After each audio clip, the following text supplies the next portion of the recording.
Hello there, this is Jerr-Alex Abolaji. Today I want to share something with you that I've titled Christianity for the Busy Life. You're probably a very busy person and you're asking questions around how can you continue to grow spiritually and keep the fire of God's love in your heart burning, and you probably don't know how to go about that or what you should be doing. Well, I think this video is for you, and I would encourage you to sit back and let us learn how to be great Christians even with a busy life. So welcome on board. Let's dive in.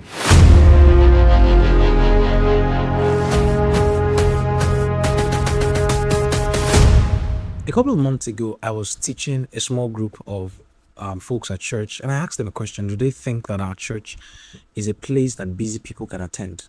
And they unanimously answered and responded, no, no, no.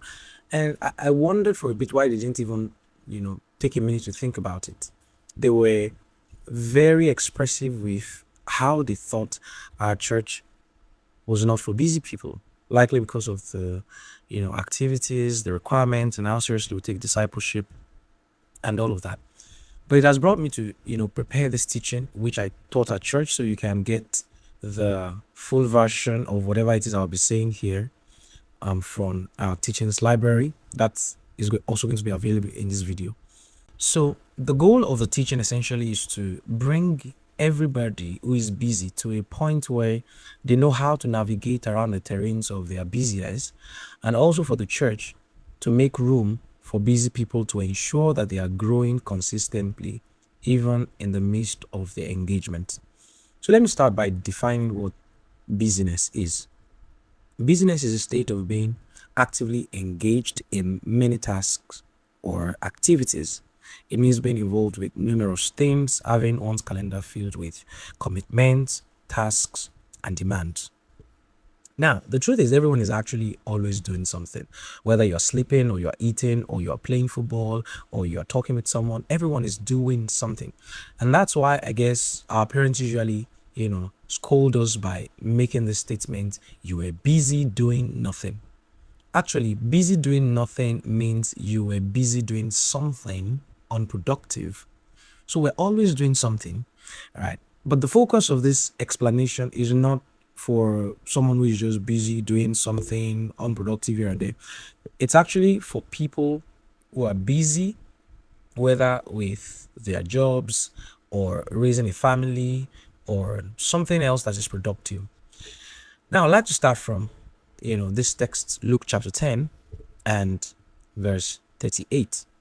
So Jesus was in this small town called Bethany, and he lodged in the house of a lady called Martha. Martha had a sister whose name was Mary. So Jesus was in the house of Martha and Mary, and he was teaching his disciples, and Mary went to join the disciples. So she was learning at Jesus' feet. And so out comes Martha, and she told Jesus, won't you tell Mary to come join me as I prepare to serve?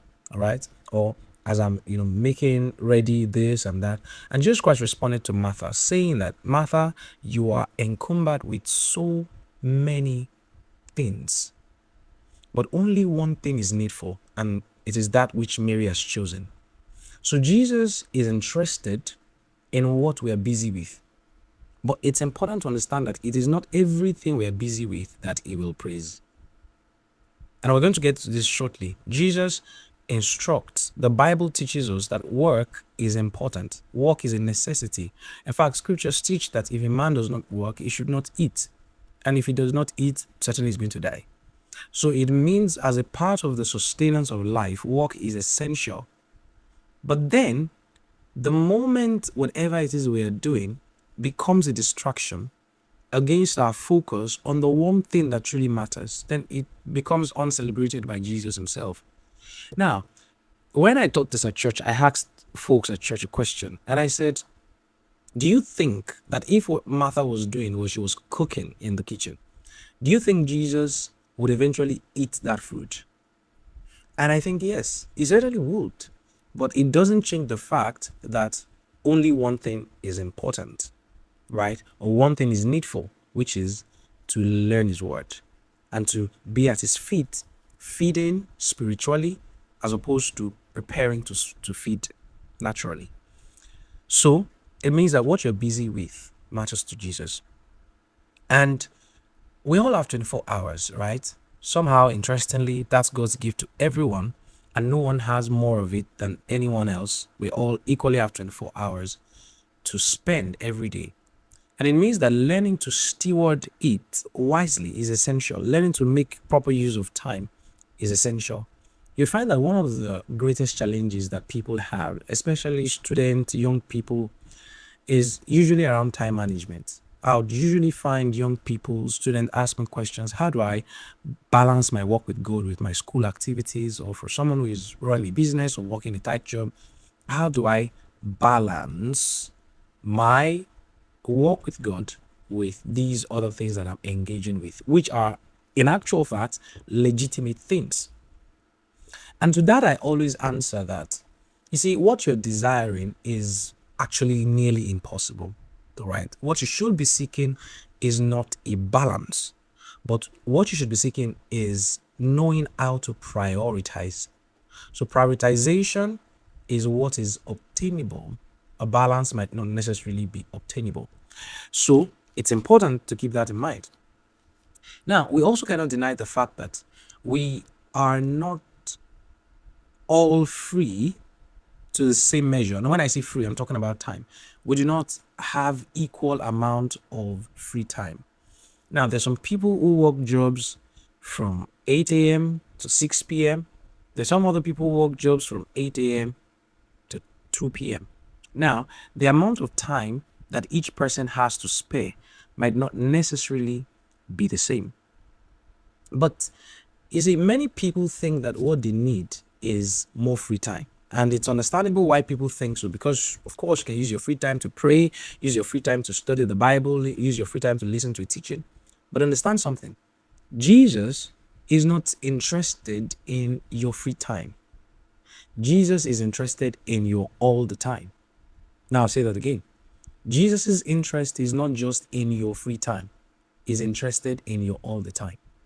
And the moment you realize that you don't need free time to develop your walk with God, the easier it becomes for you to stay grounded even though you are busy. Many people are always looking out for, oh, when am I going to have free time? And don't get this wrong, free time is beneficial. But I'm saying that don't limit building your walk with God to free time, right? And I'm going to explain to you why your all the time is what Jesus wants. Now, I must put this out that there are some people who are busy. And what Jesus would actually require for you to do is to quit whatever is making you busy. For some other people, what Jesus would require for you is for you to learn and find your way to staying fit through your busyness. So staying fit in your walk with him, staying fit in your relationship with him. While for some other people, it's actually that they need to quit. Now, I understand, for example, for students, you might not necessarily have to, drop out of school because of your relationship with Jesus and all of that. So for you, you need to learn to stay fit. And for some other people also, it's the business they are doing. You started a business, you're running a job. What Jesus might necessarily need from you is not for you to quit that job, but Jesus certainly requires for us to learn how to stay fit through those activities. But then for some other people, it's that Jesus actually really wants you to quit. It's also important for you to see work and the things that you engage with as a blessing and not a curse. In Genesis chapter 2 and verse 15, God created man, put him in the midst of the garden to tend and to keep the garden. So it means God gave man something to do. While, of course, there are expandable interpretations to give to that, to take it on the surface, what it would mean is that God gave man something to do. But then we also see that upon man disobeying God and eating the fruit that God told him not to eat of in Genesis chapter 3, God then tells man that, hey, you're going to suffer to eat now, right? You're going to sweat and, work yourself out before you can eat. So it means work can have expressions of being a blessing, and it can also have expressions of being a curse. Now, what determines if work for you will be a blessing or not is how you're able to sustain your relationship with God through whatever it is you're doing. If you're working a job, no matter how busy it is, you're able to continue to get stronger and stronger in your relationship with God while you're making, of course, money to take care of yourself, to take care of your family, to meet the needs of people. You're certainly going to appreciate that. Certainly, I expect so. So, what makes job, the work we do, have expressions of blessings or curses, is dependent on how much of God we're able to stay in touch with through those experiences of being busy. Mind you, the Bible tells us at several points that work is something we're supposed to do with our heart. In Colossians chapter 3, verse 23, the Bible talks about how that whatever it is you find to do it heartily. The job that you're doing, the work you're doing, do it heartily. Do it with your heart. Not as unto men, but as unto the Lord. It means that the job you're doing, you have a boss. Treat it like you treat your outreaches, your discipleship classes, your discipleship meetings. Be hearty about it. Well, I hope you're hearty about your discipleship. But be hearty about whatever it is you're doing. So don't complain about job. Don't call your boss a horrible boss. Find yourself expressing and demonstrating the values of Christianity even with the job that you're doing. And that's very important. Proverbs chapter 10 and verse 4 says, a diligent hand makes wealthy, but a sluggish hand reigns poverty. So you can see that scriptures is not against work. The Bible is not against work. God is not against work. In fact, instruct it. In 2 Thessalonians chapter 3, verse 10 to 12, the person who does not work should not eat. So it is a very essential part of our lives. So what I'm trying to communicate here is that your being busy is not what God has an issue with. And it's very important to understand that. And which brings me to the vital point of what this entire conversation is about. Through your busyness, what is the state of your heart? In the midst of your being busy, what is the state of your heart? You see, what can be a blessing can also very speedily turn around to become a curse. The state of our heart is what determines whether what we are doing will glorify God or not. So what is the state of your heart? Yes, you are busy. You have a lot of things to do. You have a job you're running, a business you're running by the side. You have a family to attend to. But what is the state of your heart? Now, I stumbled upon an article and I brought out something from there, which I think makes a lot of sense. It's an article by John Kurt. He titled it Busyness, the Enemy of Spirituality. And then he said in that article that busyness can be the enemy of spirituality when it operates in the following ways. So the first is when a person uses busyness as a defense. So take, for example, you're a member of a church and you've not been at church for 3 weeks. And so the pastor or the leaders of the church calls you and asks, you've not been around. I hope everything is going well. And then they tell you, oh, there's a special meeting coming up next week. You should be around. Don't miss it for anything in the world. And then the next thing that comes up in your mind is, can't they see I'm busy? What you're doing there is you're using busyness as a defense. When you find yourself using busyness as a defense, then it means the state of your heart is not right with regards to your being busy. Again, remember, like I said before, the primary problem here is not the fact that you are busy. It's the state of your heart towards that busyness and the things that you ought to do. Now, the second in John Kurt's article is that some people use busyness as denial. So you find, for example, your pastor calls you. You're a very busy person. You are trying to make a lot of money. You have jobs and, you're a busy person, right? So we give it to you. So your pastor calls you and says he wants to, have a meeting with you. And then you use your busyness as a means of denial because you don't want to have difficult conversations or you don't want to be confronted. So you use your busyness as an excuse to escape responsibilities and conversations. And it described busyness, the third way, as busyness as identity. Now, some people desire to be seen as people who have a full life, a rich life. They're trying to build something. So they like that idea of presenting themselves as busy. But also that shows that the state of your heart towards your business and the things you should be doing is not right. You see, if you ever have to tell people you are busy, especially when it has to do with things around your work with God, if you ever have to tell people, oh, I'm busy, I'm busy, I'm busy, I'm busy this, I'm busy that, then it already shows that the state of your heart is not right towards your busyness and the things you should be engaging with. There are people who you tell, hey, can we have discipleship class at this time? And then the first thing you hear them say is, I'm busy. That's a wrong state of heart. And I must say to you that Jesus does not celebrate that kind of busyness. Just like he said to Martha, you're encumbered about much service, but one thing is needful, and it is to sit at the feet of Jesus and learn his word. The truth is, as a busy person, you must continue to desire for an opportunity to be freer in order to have more time for the things that I believe should be important to you, which is to serve God. But before you now eventually get that opportunity to be freer, through the days of your busyness, you can make it work. It's usually said that when there is a will, there will always be a way. And, I found that to be true on so many occasions. You likely have as well. If there is a will, there is a way. So, listen to this.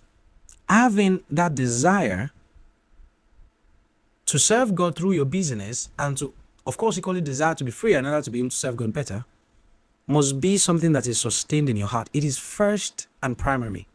That desire in your heart. You can be in a state where you are busy and you are uncomfortable with the fact that you're missing out on certain things. So let me give you an example to you. You're in class, your lecturer is teaching, and say the class is supposed to end by 5 o'clock. And it's 5 o'clock now, church starts by 5:30. And then somehow you find the lecturer ends his class by 5 o'clock. Your school is far from church. And then you decide that is the time to greet everybody in your class. And then you find it's already 5:35, 5 minutes after service has started, and then you start catwalking to church. You don't have the right state of heart. But compare that with someone else.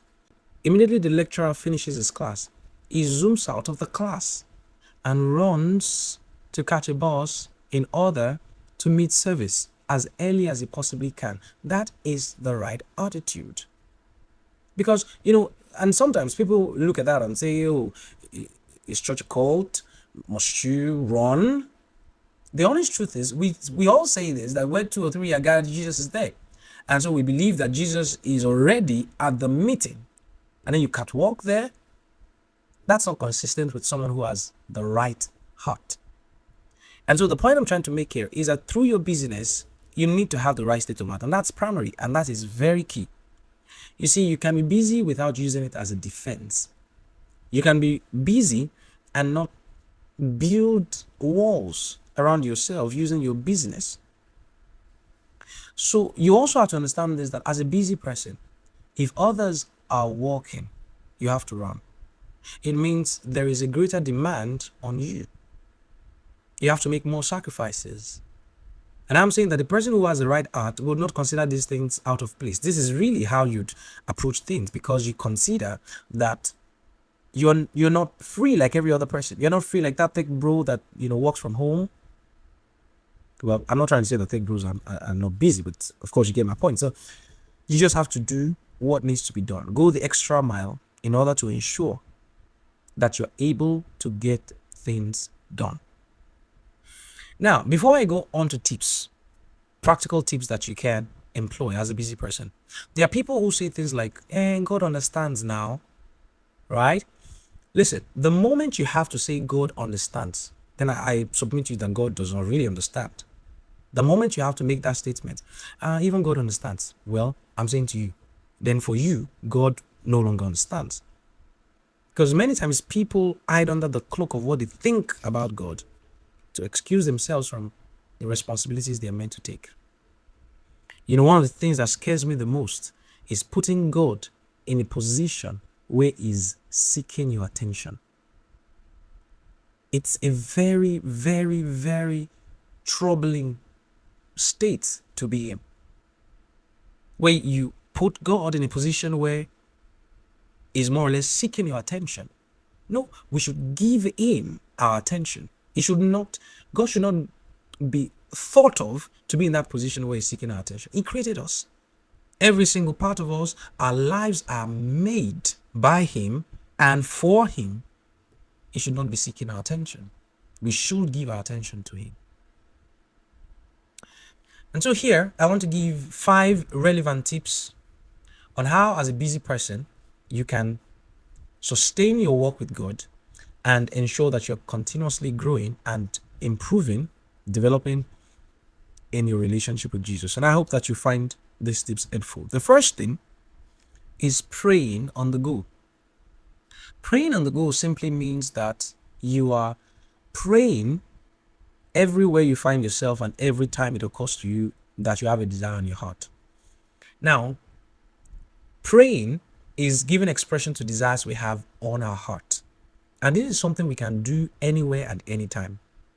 There are 2 things that must characterize the believer's prayer life. One is the routine, the devotion, where, for example, 11 p.m. every day is your prayer time.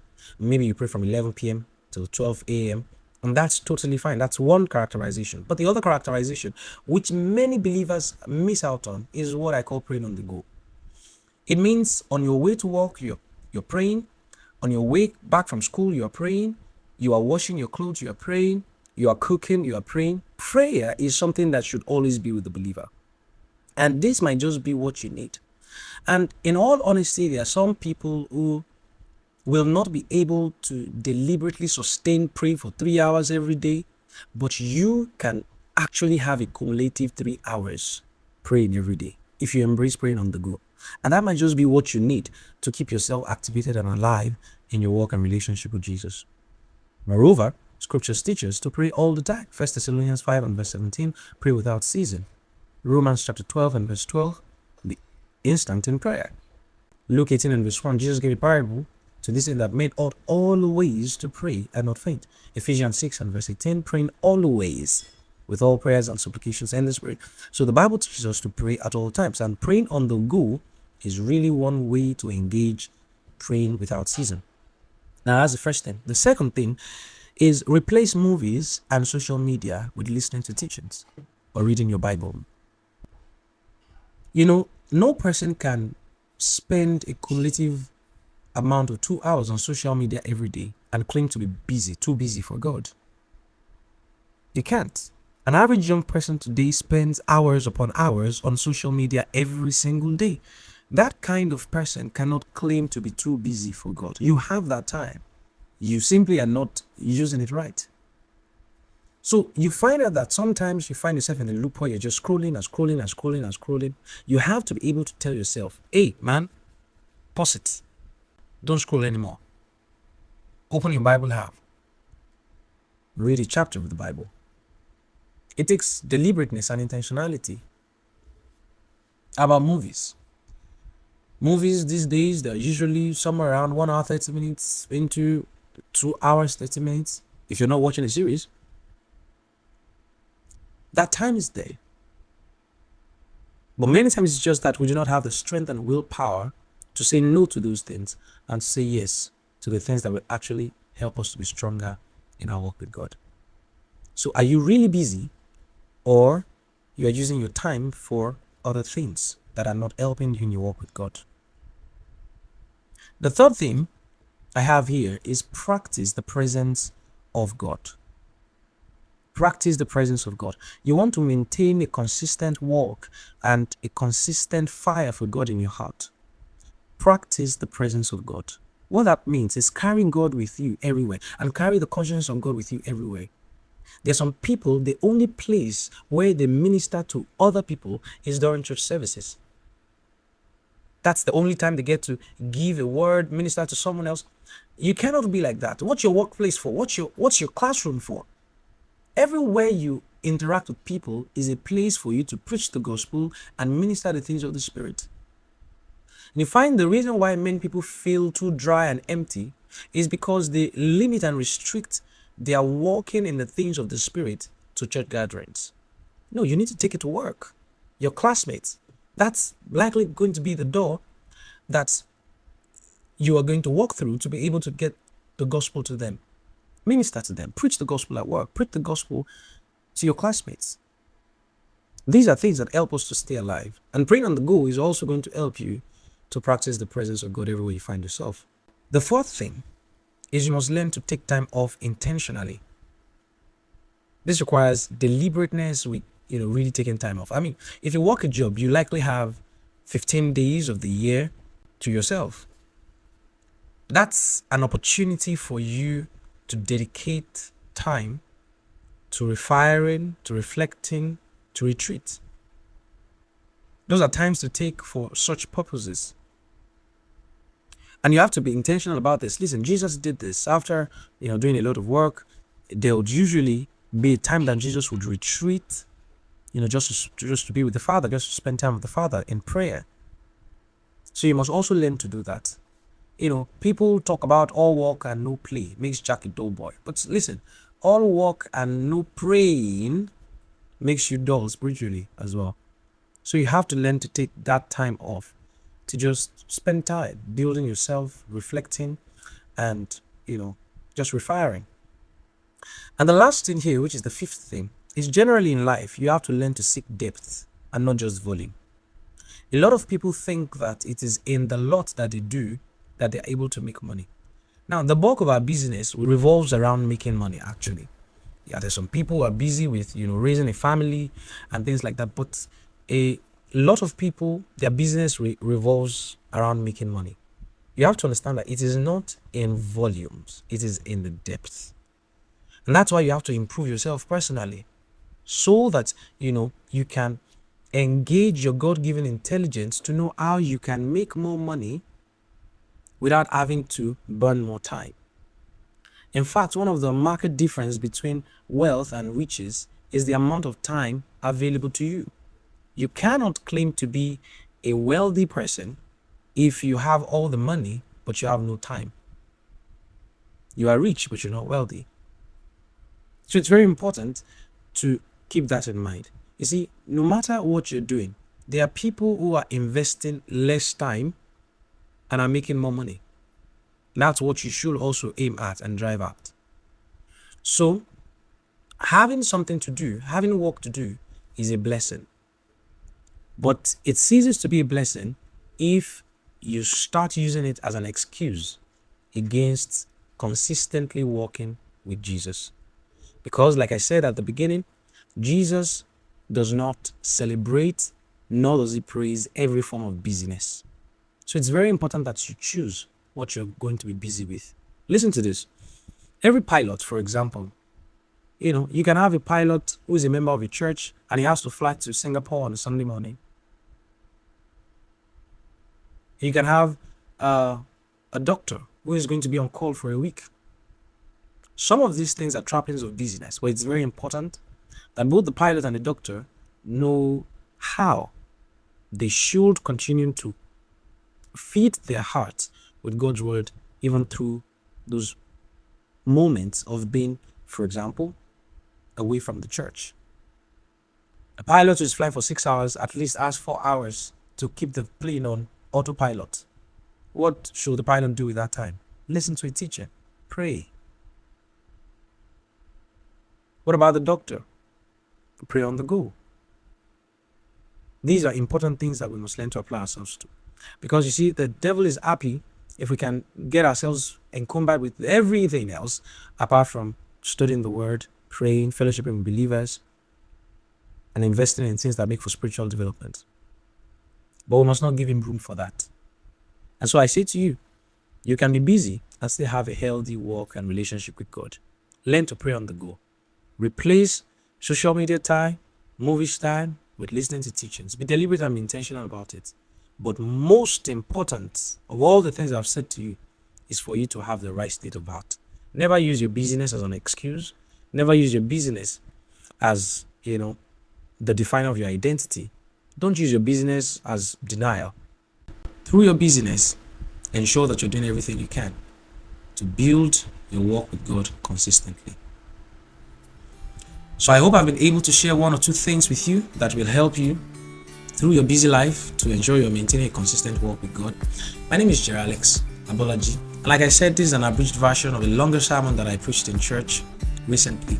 And so you can get that sermon using this link, or visit our teachings library and get access to the teaching and even more teachings. Till the next time we meet, I call you blessed. And keep serving Jesus, keep loving him. See you on the next one. Bye bye.